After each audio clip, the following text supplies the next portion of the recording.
Welcome to the Jill on Money Show. It's Friday, February 21st, and we are here trying to help you make better, less bad, more considered financial decisions, or just to be your guide along that journey. We is me. I'm Jill Schlesinger, CBS News business analyst, certified financial planner, and the executive producer of this program is Mark Talercio, and he's running everything from behind a very important division, which is a river and a few miles. Mark, how many miles do you think we are from one another as the crow flies? I would say 2.5, 3 miles. I think it's a little more, but I'm excited to be able to talk to you today because I think we have a really fun guest. We're going to get to him in a second, but as everybody knows who listens to this program, all we like to do is to try to help you make different kinds of choices as you're looking at your whole financial world. And whole is something that has to do with you. It doesn't have to do with anyone else. So if you've got a question, something's going on, a big decision that has to be made, get in touch with us. Go to jillonmoney.com. Click the Contact Us button. It's in the upper right-hand corner. It's always there. And write us that note. That's the note we receive as a email. And if you'd like to join us live, check the box. Mark will do everything else. Hey, while you're on the website, sign up for the free weekly newsletter. It comes out every Friday. Mark does such a good job compiling all the stories you could have missed during the week. You're very busy. Of course, you could miss things during the week. And is this the big vacation week, Mark? Yeah, President's Day into this coming week. So yeah, I mean, people are taking time off. And also on the website, don't forget to subscribe to our service. It's called Jill on Money Live. That is where you have access to quarterly live webinars, bonus audio and video content, the back catalog of all these interviews, as well as fun, exciting stuff that we might post up there, you know, like different kinds of resources, etc. It costs $45 for the whole 12 months ahead. And get excited. Our next webinar is coming up fast. Ed Slott, fan favorite, Ed Slott. He is a CPA. He is an IRA expert. He is the man who convinced Mark to basically tattoo Roth all the time on his arm. Mark did not do that, but I think he would. Ed Slott will be joining us on Thursday, March 6th at 7 Eastern Time. You must be a member of Jill on Money Live to be able to participate. Okay, let's get to today. So today we have a special guest. And for those of you who are astute, you'll notice that he is not just a guest on the show, but his company is a supporter of the show. They are an advertiser. So I have to do this whole preamble with this, which is this is just for general information. And Ben Miller, who is our guest, he is not telling you to go out and do anything. He is talking about his company, which is called Fundrise. And we're going to talk about the whole company. But all this is to say that this is not an infomercial for Ben and the company. I just thought that the company sounded kind of cool and they were doing interesting things. So we got him on the air to do an interview. So without further ado, we are welcoming to the airwaves of Jill on Money, co-founder and CEO of Fundrise, Ben Miller. Okay. Hi, Ben. How are you? Hey, Jill. How are you? Very good. What are you laughing at? Oh, you just got a great energy. Yeah, that's right. I mean, because we're out here to do this. Come on now. So Ben, you got this fancy company. It looks very nice. I'm on your website. It looks like you've got nice couches in your office and a nice open floor plan of your office. Where's your office? Washington, D.C. You can bring your dog to work there. I saw your dog on the website. Yeah. So Ben, let's go back in time. This firm that you have created, which is now more than, I guess it's like a dozen years ago, right? In 2012, you started this? Which it says on your website is Fundrise is one of the leading real estate investment platforms. So why don't you tell us a little bit about what Fundrise is? And then we're going to go into you. And before we got on the show, Ben's like, wait, what are we doing here? And I'm like, we're going into a deep therapy session about you and your life. And he sort of chuckled and he has no idea that that's actually going to happen. So Ben, first talk to us about Fundrise. This is how I warm you up and then get into the juicy stuff. Okay. So Fundrise is a tech platform and a real estate platform. It's both. I find real estate people find that confusing and tech people can find that confusing. So we have something like 20,000 residential units, millions of square feet of industrial. We have real estate people. We manage real estate. We invest in real estate. team, whole company's 250 people, that's sort of half our DNA. The other half of our DNA is tech. We have a web platform, a mobile platform, and APIs and data engineering. And I don't know, I think the future of everything is this merger of tech and other things in the world. And so Fundrise is mission is democratize investing into sort of the best investments. And so that's real estate. We recently launched a venture fund so we can anyone can invest in the best venture backed companies, like, I don't know if you know those companies, Anthropic and Canva and Databricks. And so our mission has been to tear down the barrier that exists between the best investments and normal people who normally don't get access to these companies. So normally, if you want to be investing in private equity or venture, or sometimes like, essentially certain types of real estate deals, you have to be what is called an accredited investor, right? So you have to meet some benchmark of how much money you make or have a net worth. In your platform, that's not what the case is, right? Anybody can invest in any of these things on your platform. Is that right? Yes, the idea is to use technology to lower the barrier. So it's anyone can invest. The minimum investment is $10.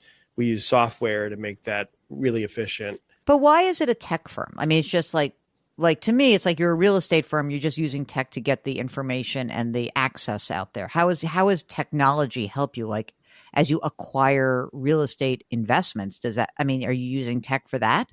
So there's two different ways we use tech. So why can't normal people invest in venture or real estate or things like that is because of the regulations and also the efficiency. Like, it's just not efficient to have someone put $1,000 into it. If you're going to go raise a venture fund or a real estate fund or buy a real estate deal, you need people who are writing checks probably in the millions, tens of millions. Like, it's not something you can't practically gather up 100,000 people invest in a single real estate deal without technology. So to make it accessible and low cost, you need a technology to do that. So that's we have millions of users and hundreds of thousands of investments, billions that process through the platform, and all of that has to be done with technology. Can't be done the normal way, which is with paper and accountants that sort of process the transactions. That's how a normal real estate deal would or venture fund would work. So that's been the first thing we built. And people don't appreciate how much technology is in. I mean, you can kind of imagine it like, how much technology does Schwab have or Robinhood? There's a ton because there's just so much involved in that part of the business. And then on the actual real estate analysis, that's something we've been working on probably the last 2 or 3, probably maybe 3 or 4 years now. And that's been a new initiative. How can you use technology to do better real estate? And we have a lot of stuff on that. That's been so fun because it's like a superpower, being able to use technology to solve a problem that normally people solve, manually. What is it that you do in the world of real estate that I couldn't get from, I don't know, I pulled this up, the Vanguard Real Estate ETF, which costs 0.13%. That's the expense ratio. What's going on in your portfolio that's different than their portfolio? Yeah, so there's a few differences. The public markets end up, especially over the last decade or two, have ended up super correlated. And so a lot of times the pricing of, Vanguard REIT Index is now highly correlated with S&P 500, even though they're very, very different. And so you're getting way more correlation than you might think on a fundamentals basis. So if you started looking at buying real estate, like, just think of it this way, you can buy a house for $200 a square foot. When the public markets, that house may cost $300 a square foot because they're super correlated with what's happening in the stock market. So the correlation of often means that the underlying real estate or underlying anything will mean that you're not always buying what you think you're buying. Right. That makes sense to me. Yeah, that's one. And then two, what's in the public markets generally is what's mature. So what's like late stage. So whether that's tech, Google's mature business, and OpenAI is an earlier stage business. In real estate, the same thing happens. There's these waves of change. And when you have new real estate, those things happen in the private market. and then they mature and scale up into public markets. So examples of that, if you look at previous decades, it's like tower REITs where people rolled up and created cell towers that and became a public asset, but that didn't exist 20 years ago as a public asset, and then it became a public asset once it got to a certain scale. Single family homes weren't a public asset until 2019, 2018, when Invitation Homes went public. So you have these sort of new real estate classes. I mean, real estate does have inventions that get matured or grown in the private markets and then go public. If you're looking for sort of the dynamism, most dynamism is happening in the private markets. If you're starting a business, you're not doing that in the public markets, you're doing that in the private markets. I got it. What is the difference cost-wise that, if I were to invest through your platform and I want to invest in real estate, you just heard me say, 0.13% for this Vanguard ETF. What's it cost on your platform? Well, the Vanguard's not an apples to apples because you're also paying the REIT level fees, right? So the thing Explain that for everyone. The thing about Vanguard is that they did you a solid and gathered up, some number of stocks for you, 100 stocks, 500 stocks, but they don't actually run the business. They don't actually run Google. They don't run the real estate companies. They're just a wrapper. That's it's not really apples to apples. You have to look at also the fees being paid to the management of the real estate companies, and that can vary as well. So you'd have to add up both Vanguard and the REIT index, the underlying REIT companies, real estate companies that it holds. Mm-hmm. Our total fees are 85 bips a year, which is probably about the same as the public markets. It's not once you add up the REIT costs. So it's very much. I mean, normally private markets you'd be paying 3 to 10 times that. Yeah, I mean, but even if I would say that you have to pay a higher fee on an ongoing basis and give up a portion of your upside, right? Yeah, carried interest, right. So there's been so much reporting on how hedge funds, private equity, and venture. It's just it's kind of like a loser bet for the little guy. How are you able to maintain these lower fees? That's pretty remarkable to me that you can be in this business and you've kind of well below the sort of the normal or the customary cost to investing in this way. Yeah, I mean, it's technology, right? The cost of the system is just much less with software than with people. So the biggest difference is technology. And then there's also just a philosophy. I mean, typically if you talk to a financial person, they charge the highest fee they can get away with. That's sort of how right, exactly. Works. And we took a more of a technology approach, which was what's the lowest fee we can actually succeed on, and hope that as we scale and have more technology and compounding growth that there's that becomes a benefit or an asset. Yeah. So it's part of it's philosophical, part of it's technological. So what is it now? Let's get to you. Forget about the stupid company, which sounds very fabulous. All right. So Ben Miller, Fundrise, you have this company. You started in 2012. What is your background? How did you get into this? I started in real estate in late 90s. And I worked for a real estate private equity fund. From there, I went, this is in 98, 99, I went to go work for a tech startup. And in 1999, so you probably appreciate this, but people are like, well, that's ancient history. But 1999, the tech bubble was crazy. Yeah, good timing, dude. Well, yeah. I learned a lot. I bet. And then blew up, and I went back to real estate in 2003. And then in real estate, 2003, well, guess what happens? 2003, 4, 5, 6, 7, then you have a real estate bubble. But you saw the real bubble. You started, because if you started in 2003, you're coming out of the tech ashes, right? And now all of a sudden, rates are low, and now we see the beginning of this boom, this real estate boom. Yeah, because go from tech boom to bust to real estate boom to bust. But I want to know one thing: when you're in the boom period, talk about how you felt. Did you look at this and say, "Oh my God, this is nuts"? Did you feel it in the moment, or is it sort of we're frogs in the boiling water and we don't even notice it as it's happening? This is retrospect, but I feel at the time I'm so young. I just don't have perspective, Sure. So both times in my 20s. And so, you just don't really, I didn't even know what normal was, right? Yes. Yes. And so it's really hard to understand bubbles. It's hard, even the best people. Like there's this famous story of Stanley Druckenmiller, one of the best investors in the world. And he talks about how he lost $3 billion in 2001 betting on tech companies, even though he knew better, because he just, the power of social contagion, perspective is really difficult. So I didn't understand what was normal either time, really. I actually thought it was normal. It was normal for this type of craziness to happen.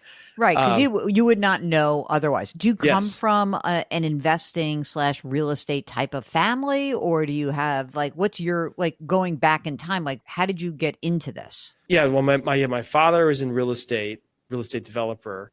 That gave me eventually, I think it really helped give me a longer perspective, but I don't think I really started to get it until after the great financial crisis. So if you were to do the armchair analysis of me, let's go. So much of my worldview is just informed by living through these bubbles and the aftermath.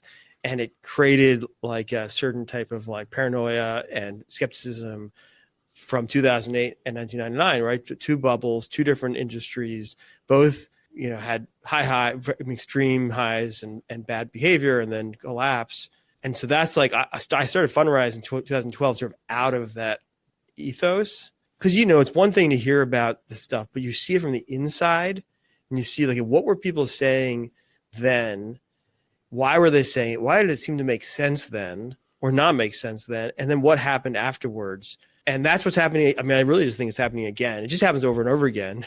and we're back here. We're back to the same thing. So how do you understand that today? Today, okay, so for someone, I'm really old, right? So I feel bubbles in my bones. Also, my very first job on Wall Street, I was a commodities trader. And so that's a very boom bust cycle, right? Yes. And so, I feel this, what you just said was quite accurate, is that in the middle of it, you just think oh, no. You are really one of those idiots who says, no, this time is different. Or you don't even know that it's a this time. And then as time went on, for me, in the tech bubble, I think that was the time where I was oh, I recognize this seems very, I recognize this euphoria and this, I was managing money at the time and I was a financial planner. And so for me, I also fell prey to that idea that oh, I can actually time when to get out and when to get back in. So that's the other, I just didn't have the wisdom to understand that, you don't have to pick the top and the bottom, right? That you can just sort of go along, make smart decisions. When things get out of whack, that you trim them and all that, right? But now, I feel even if I said, oh, there is a crypto bubble and this will end badly, and I try to warn people, I also say okay, honestly, if you want to go to the casino and you want to throw some bets down on the table, if it doesn't bother you to take that risk and lose that money, fine with me. I'm not going to tell you not to go out and have fun. But I think it starts to get scary when you see Wall Street Journal articles that say, oh, these people are investing their money for their kids' college in crypto, which just seems like a disaster. Hold right? on, let me just give you a quick aside then we'll go back to yours. So, Fundrise has hundreds of thousands of investors, and we offer quarterly liquidity. And when people come to redeem out their investment, we usually ask them, why are you redeeming? Why are you leaving? Right.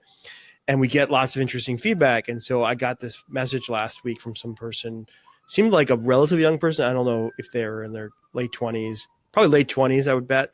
And they wrote, Fundrise has underperformed my crypto investments. I should have been in Bitcoin since 2019. I was mostly in crypto. I was at 80% crypto, but now I'm going to redeem my money out of Fundrise and go 100% crypto. Oh, God. And I'm like, oh, my Lord. I know. But sometimes you can't protect people from themselves. It's interesting. We're talking here today, and we're in February, and a lot of people are talking about how, oh God, the Consumer Financial Protection Bureau is going to be gutted and this, that, and the other thing. I said, well, I just don't know how many more protections that we can put out there in the universe that are going to be ignored. So in my mind, like the big things that I'm worried about for people that they don't understand are kind of out there. And if people want to just ignore it, they're going to ignore it. That's their choice. And I feel like crypto is like high on the list. So now you start this company. How'd you get the money to do it? Like, how did you do this? We were small. I mean, we were, literally 3 people and a dog. I was doing large scale real estate through the crisis. And so I had, I think we had $500 million of real estate assets. Mm-hmm. And then my big money real estate partners, I got a partner who had $250 billion of assets go bankrupt. Mm-hmm. And so I watched actually the people who were supposed to be the smartest and the biggest and the wealthiest and most sophisticated have the most problems. Mm-hmm. Goldman, Harvard. I mean, if you behind the scenes, there was just so much distress. And so it made me think, well, why would I trust the system at all?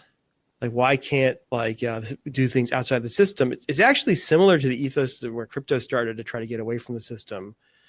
I just ended up with a real asset rather than a kind of virtual asset, and said, okay, well, why can't people just the world's crazy? Why can't people just own like a real thing? You can go see it, you can touch it, feel it. Like I came with the idea of why can't people invest in this? Like it was a property we were developing in a neighborhood in Washington, D.C. It was one building. It was a growing neighborhood. And everybody I knew in that neighborhood was like, oh, I wish I could invest in that. That's so cool. It's so cool. This neighborhood is growing so fast. And this building is that's going to be such a cool, ended up being this restaurant that is now one of the most famous restaurants in the city.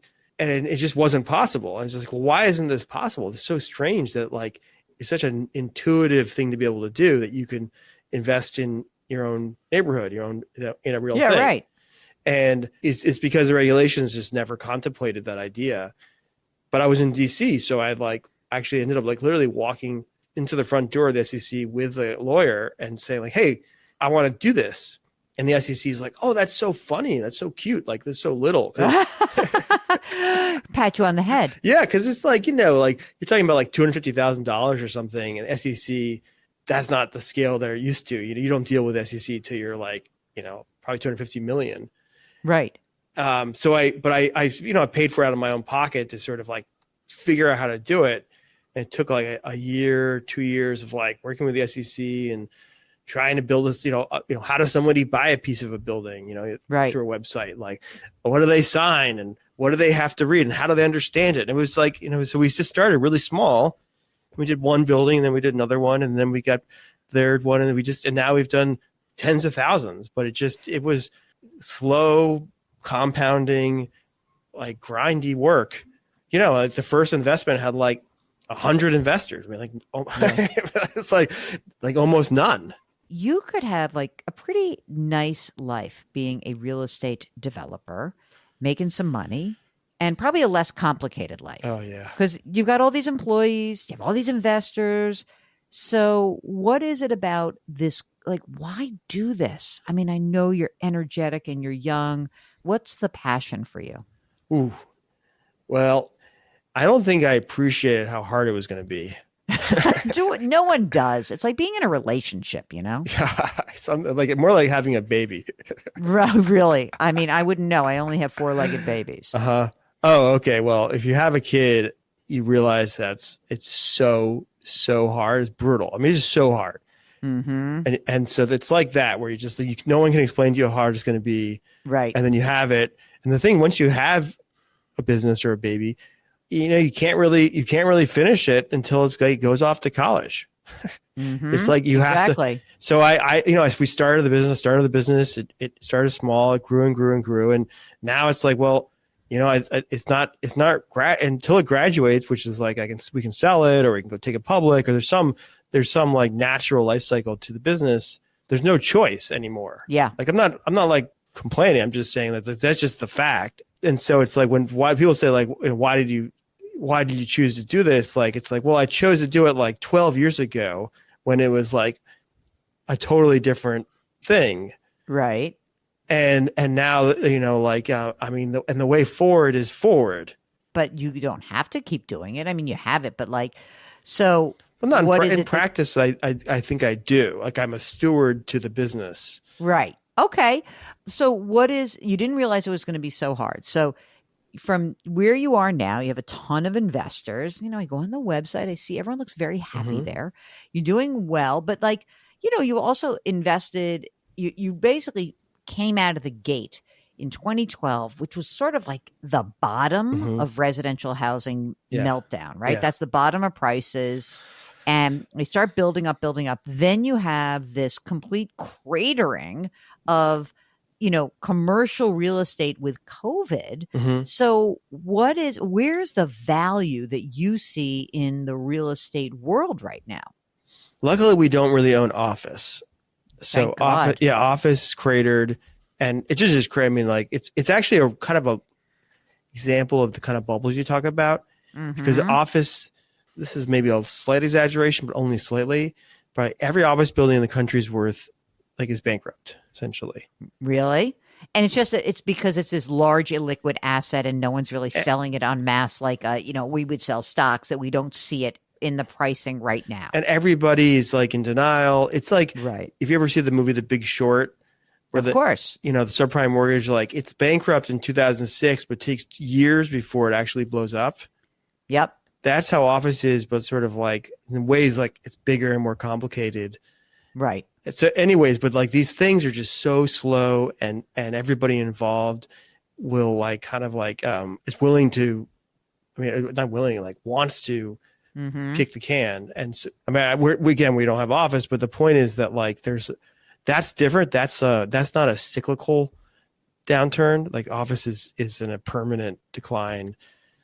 Depending where you are. In other words, like obviously there are some fancy buildings that continue to like be okay, but overall, I your don't view believe is that either. no. No, I mean, I love you. I love it. Look at that. No, I mean, I like it. my office friends tell me that story, and I have really, I mean, their argument is not long term enough. Like, so sorry, I'm going to talk about office, even though we don't. It's not really That's our okay. portfolio. Just But giving you. I like getting your expertise. It's awesome. so you sort of have to play. A lot of times, it's the second and third order consequences that get you. It's rarely the Mhm. first order consequences. Rarely like Mhm. this thing happens.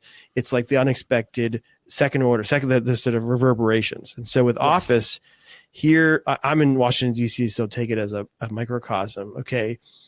There's 40 million square feet of office, probably 10 to 20 million of it is bankrupt.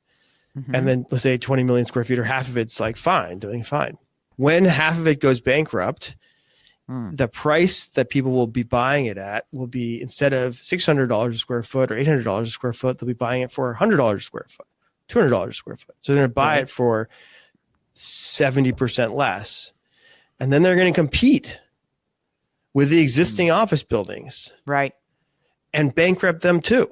Jeez. And that will take, and that process of foreclosing on the buildings, and then somebody dying in them, and then somebody renovating it so that it's attractive to new tenants, and then competing on that, and then the other building then going into like a downturn and losing their tenants, and a tenant sign a 10-year lease, and so it takes a long time for that lease to turn over. Like that's a decade process. It reminds me, like it seems like you've seen the long view. Downtowns in the 1950s were where all the growth was, Right. and then starting in the late 60s through the 70s, downtowns collapsed, and Right. cities New York and DC going bankrupt in the 80s. Like it took 25 years for the cities to actually collapse. It's a really, really slow process. Right. And then they recovered starting in the late 90s, right? So they came back. That's what's happening with office. And that's how real estate's a long-term business. People in the stock market are looking at things day to day, minute to minute. Right. And it's just opposite. It's so opposite. It's even hard to appreciate how different it is. It's so interesting because you're talking about like real estate, and it is a massive category. I hear a lot from people, and a lot of the folks who listen here, they'll come on the show, they'll talk to us, and they'll say, I want to buy real estate. I want to buy real estate. I want to buy rental property. I want to do this. I want to do that. And I'm always like, listen, to be clear, I'm lazy. There's no way that I would be able to do that. And what you're basically doing is saying, you don't have to do that. Like you're saying, look, we know that real estate's a great category, but we have a different way of approaching it. What is the focus of like where you think there's value in the real estate market where you guys are making investments? I mean, I can tell you where we invest. We don't invest only in, I mean, there are things that are interesting in real estate we're not invested in. So you asked a question of what do I think is interesting and where we invested. So let me give you both. Mostly I'm investing in residential. Residential, since we started Fundrise, has gone through now 3 cycles. The first cycle in the 2010s, you wanted to be in residential in cities. Cities where new neighborhoods were popping up, kind of the growth of urban revival. Right. And that, for people who don't, people aren't even old enough to realize that like some of these neighborhoods didn't exist before 2012. And so you want to invest in that change. And that was residential mostly. And then we shifted in the late 2010s, maybe 2017, 18, to focus on the Sun Belt and affordability. And we invested in thousands of residential units across, Texas and Florida and, Atlanta and Charleston. And that was great, right? And what happened with COVID is people really moved to those types of cities and work remote. And we're in a third period with high interest rates. And it's super early. It's not entirely clear how this is going to play out, but we've entered a new phase, and the types of dynamics that I'm still trying to figure out are how is AI going to affect this? Clearly data centers is a good place to invest. How is high interest rates going to affect real estate? One of the things happening with high interest rates is it's shutting down new construction. If there's no new construction, that's going to have all sorts of effects on real estate. Or will interest rates come back down and we'll have construction again? And the Sun Belt's much less affordable than it was before COVID. I mean, there used to be this massive difference in cost in savings between, San Francisco or LA and Austin. But that gap is closed, which makes it less attractive from a real estate point of view than it was before. So that we're in this third turning, and it's actually still unclear, to me at least, kind of where the great opportunities are. And so much depends on what happens, I think, in this Trump administration with tariffs and taxes and immigration and things like, because population is the biggest driver of real estate, population growth. And that's one of the reasons we went and bought in Texas. Texas had 1 million new people move there every year for 20 years. And New York had 0. And so Texas real estate did really well. I mean, sometimes it's that simple. But if we start having deportations and no immigration growth and no population growth because we don't have people, aren't having kids anymore, that's really different.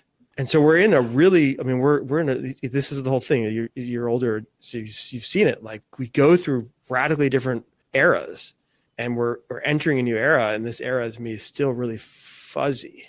The world is strange. It's a strange period where somebody's asked me a question about, should I be in the stock market? Should I be in real estate? And I'm like, real estate's gotten beaten down by high interest rates over the last 2 or 3 years. And the stock market's gotten really pricey. So you might say, you might want to diversify, but it's possible that the stock market does even better and real estate continues to get beaten down. So it's a period of a high uncertainty, and that makes it really difficult for so many kinds of decisions I have to make at work. You basically don't want to make a decision under uncertainty. So I've been delaying a lot of decisions. Well, listen, I think that you are doing something very interesting, and we are very grateful that you are an advertiser on the program, and we are more grateful that you joined us today. Ben Miller from Fundrise. You can check that out, by the way, and I'll do the same thing. There's all the disclosures at the website. Investing involves risk and all that fun stuff. But if you want to learn more, you can go to fundrise.com and check that out. I had this really great thing. Different types of investments involve varying degrees of risk, and it should not be assumed that future performance of any specific investment or investment strategy or any non-investment related discussion or content will be profitable, be suitable for your portfolio or your individual situation. So you know the deal, gang. Be careful. And if you need some advice, go get some advice. But if you want to check out fundrise.com, do that. And we are grateful to Ben Miller. So thank you so much for joining us today. Now, for all of you who are thinking about real estate or doing anything else in your financial life, don't forget you can go to jillonmoney.com. You can click the Contact Us button, send us that note. And if you want to join us live, check the box. We'll be happy to get you on the air live. It's Friday, so don't forget we do some business. Mark Delarcio is the co-host, executive producer, and king of all things web here at Jill on Money. We are distributed by Odyssey. In fact, you can subscribe to us on the Odyssey app or wherever you find your favorite podcasts. Oh, listen to this. Our music is composed by Joel Goodman. Did I say that? I forgot to say that. I always like to remind you to try to do something nice for someone else today. Please change your work, change your wealth, change your life. Thank you for listening. We'll talk to you next week.